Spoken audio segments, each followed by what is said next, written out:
Good afternoon, everyone. I am Deputy Chief Maurice McKinney with the Metro Transit Police Department. On behalf of WMATA General Manager Randy Clark, Chief of Police Michael Gonzalo, we would like to extend our sincerest gratitude and sincere apologies for this incident. Everything I'm about to tell you is preliminary, and we will not be able to release all facts of this incident. Prior to 4 p.m. today, a group of teenagers were involved in a physical altercation on the platform. A suspect not involved in the altercation pulled out a firearm and shots were fired. It is undetermined how many shots were fired at this time, and it is undetermined if the victim was the intended target. The one thing we do know is that Allied Security, our contract special police officers, were on the platform, and they were able to shield patrons and get them to safety. They were able to alert Metro Transit Police, Metropolitan Police, and DC Fire for a quick response. Metro Transit Police officers arrived on scene, conducted CPR, and was quickly relieved by DC Fire, at which time the decedent was pronounced. At this time, Metro Transit Police Department is the responding agency and going to be the ancillary department on this. All incidents and investigations related to homicides in the District of Columbia will be led by the DC Metropolitan Police Department. At this time, I'm going to turn it over to Chief Parsons. Good evening, everyone. I'm Leslie Parsons. I'm the Assistant Chief for the Investigative Services Bureau for the Metropolitan Police Department. Our homicide detectives are on the scene. We have assumed responsibility for this investigation. There were images released earlier on our social media platform. I would encourage anybody to watching this, please take a look at those images. If you have information, please call us. You can call our 24-hour command center at 202-727-9099, or you can send a text tip in at 50411. At this time, I don't have any more details or information we can release about this scene. It is very preliminary. We are in the early stages, but we will take a few questions if you have any. Yeah, I have a question. Sir, Peter Summer, Capital Intel BBN. I live in the neighborhood. I'm fourth generation in this neighborhood. Everybody's asking for more federal help.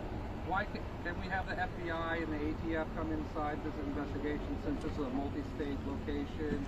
You're under you have fewer detectives than you had 4 years ago. Is that possible to get? So we will leverage all of our resources in order to bring this investigation to a closure. I can assure you that. But do we have a promise of FBI? We will leverage all resources we have at our disposal. And the U.S. Attorney, okay. Great. Can you tell us how many people were actually down there on the platform, just inside this metro? I would not be able to tell you that, no. Chief, was Satan involved in the altercation? I would defer to Metro on that, the initial stages of the investigation. So at this time, we're going to not release information regarding this incident, but the decedent was involved in the fight. In the altercation? Yes, sir. Can you tell us how old that decedent was?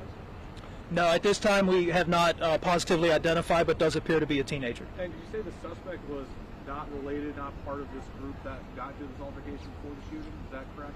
It appears that way, preliminarily. Okay. Any of those teams that were involved in that initial fight, did they remain on scene? Did they flee? Do you guys know who was involved? We have interviewed several witnesses, but I wouldn't want to get into the facts and details about witnesses at this time. I'll take a few more. Were there officers on scene at the time, or was it a response of what was the At this time, we did have contract security on scene, and Metro Transit Police responded very quickly to the scene. Is anyone from the U.S. Attorney's Office here, or DOJ? I got another Sir, question. was This anyone? victim, was it a man, or was it a teenager boy, or was it Male teenager. For those that work in the area, what safety precautions can you provide us, and what would be some steps that are moving forward that can give us some comfort for us that work in this area? Yeah, no, absolutely. So the Metropolitan Police Department will have a presence in this area. We've already been in touch with Catholic University. They'll have an increased presence as well. And then I'm going to turn to Metro and let them talk about their plan. Yes, and we also, as I stated earlier, we did have contracted security that was already on scene at this location, and we will also staff up with Metro Transit Police officers. Is that at every metro station, or this particular one? How are you going to decide where to staff up, where to increase staffing at these metro stops? Yes, sir. And we do have allocated spots where we have our contracted security already in place, and then we take versus our complaints that we get and all of our intel that we get reference to traffic and any type of incidents. Chief, was the security guard armed? The security guard was armed. All right, thank you. One security guard? Thanks for back with We it. got a lot of frustrated neighbors here, though. I know we ask you guys this every time, but what do you say? I mean, we've got upset parents, grandparents. It's the time of day when kids are going to school, coming from school. Can any chief speak to that? I can speak, and thank you for asking that question. And we recognize that there are parents and workers and individuals who are in this location that are concerned. As you've heard from Metro Transit and also heard from our Investigative Services Bureau Chief, Leslie Parsons, and you will hear from me that we will have an increased presence in this space. One of the things, obviously, that we have been concerned about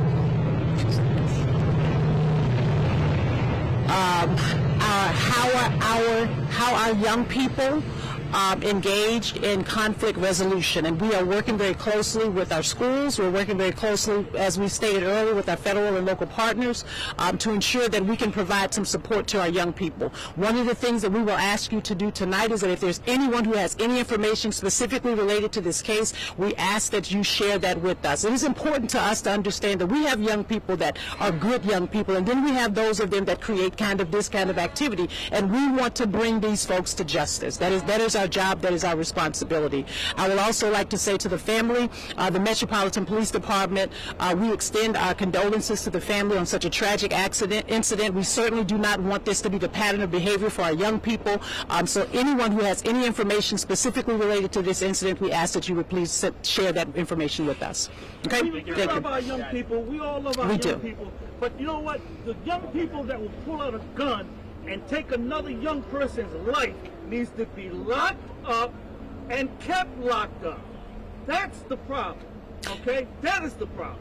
And I will Politicians who don't support you and the police. I talk to the police all the time, and they're so dispirited and demoralized because the politicians downtown, the mayor, the city council will not support them in doing their job to get these kids off the street. If a kid is carrying a gun and he takes another kid's life, he needs to be locked up and kept locked up.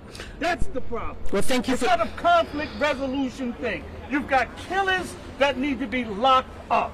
Well, thank you for sharing your passionate remarks around that. What I will say is that on yesterday, the mayor introduced legislation, day before yesterday, introduced legislation specifically related to juveniles and how we will move forward in that space with ensuring that juveniles who commit the same type of crimes that you just alerted to will be held accountable. The mayor supports it. She is probably one of, I know of, the most supportive person when it comes to public safety, and she's introduced legislation that will help us support to do exactly what you're saying. You know, when I listen to you talk, Chief Smith, who I have utmost respect for, and I respect law enforcement. Thank you. And I love this community. I've lived in this community 10 years or so.